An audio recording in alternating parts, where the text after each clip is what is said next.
deiko iri zvinyaya mari. Hello,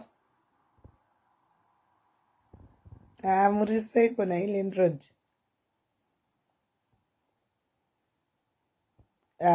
Ndinofara.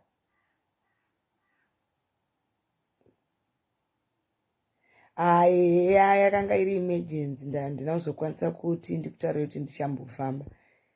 Ndakafamba. Okay. Ndikuiziva zvekuti asi kozvinezvi zvakati taitei nekuti kwandiri kuno kuma European countries kana mari hatitombobvunzwa kuibata nekuti tikuedza kuti tikuita self isolation kuzvinhu zvose. Kana handina account yekuma European countries, saka chero ndikada kutumira handina access. Ameno kuti kwenyu yanga yasvika here corona.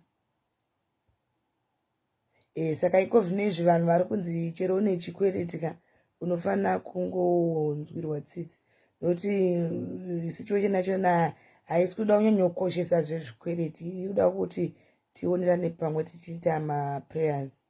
Plus ikoko kumba kwamatouya kumba kwangu, ikoko kumba kwenyu kumba kwangu,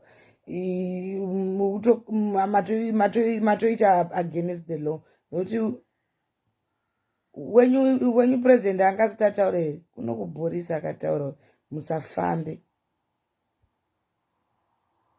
Saka pamavhura dhoo mataura nani? Handimukona. Ipapo banga muchitofema, hatisi kuziva kuti muri kubva kupi, mabva matofemera iyo vasikana. Vasikana vachafemera vana.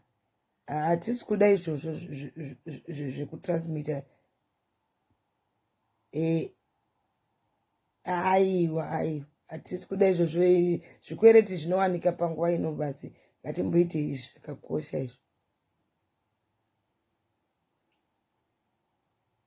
Okay.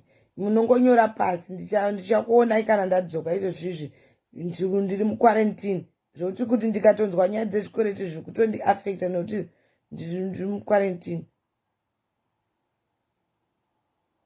Okay. Musiye maudza vasikana vasanitize pamafamba. Musashanye kudzimba dzevanhu, hazvisi kubvumidzwa izvozvo. Iyozvi ndikatofonera polisi ikoko munosungwa. Okay, lento tositaura ndau. Okay. Nofambira nyaya dzemari, kuti kuchaya mari woti kurohwa nekorona munhu yachi mari.